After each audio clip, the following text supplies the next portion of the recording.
In the vast, silent expanse of the Sinai wilderness, a heavy gloom had fallen over the camp of Israel. The joy of their liberation from Egypt had curdled into fear and shame in the wake of their idolatry with the golden calf.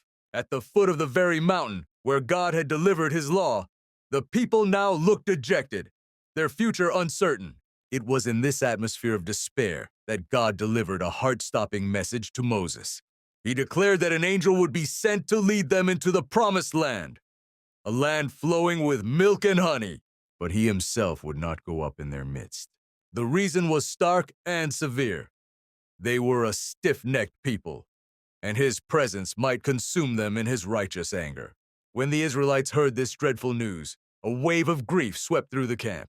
The verdict was clear. They had been granted the promise, but denied the presence. In a spontaneous act of repentance and mourning, they stripped off their ornaments, and the camp fell into a profound and solemn silence. In response to this crisis, Moses took a tent and pitched it far outside the camp, calling it the Tent of Meeting. This was a deliberate act, a physical representation of the distance that sin had created between God and his people.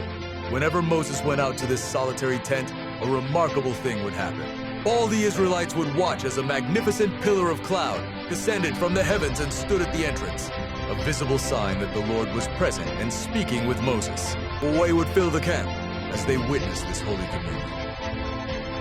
Every man and woman would rise from the entrance of their own tents and worship, their hearts filled with a mixture of reverence and longing. They were cut off, but they could still see the glory of the Lord from a distance, mediated through their faithful leader.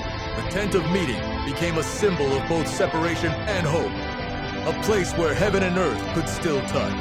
Inside the tent, the air was still, filled with a soft, ethereal light. Here, away from the eyes of the people, Moses engaged in an astonishingly intimate conversation with the Lord.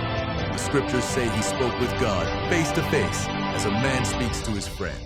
This was not a negotiation between a distant deity and a fearful subject. It was a deeply personal plea. Moses was not content with the promise of land or the guidance of an angel.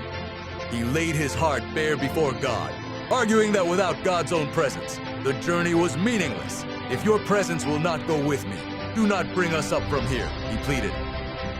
He pressed further, reasoning that it was God's presence alone that distinguished Israel from every other people on the face of the earth. Their unique identity, their very purpose, was tied not to a place, but to the person of God dwelling among them. Moved by Moses' passionate intercession, the Lord relented. My presence will go with you, and I will give you rest, he promised. Emboldened by this victory, and filled with a desire for deeper intimacy, Moses made his most audacious request yet.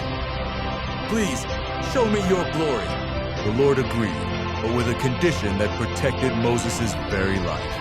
I will make all my goodness pass before you, God said, and I will proclaim my name, the Lord, before you.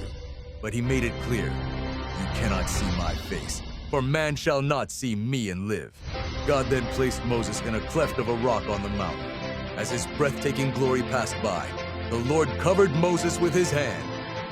Only after he had passed was the hand removed, allowing Moses a fleeting backward glimpse of the divine. And so, through the fearless love of one man, a nation was saved, and the nature of God's glorious mercy was revealed for all generations to come.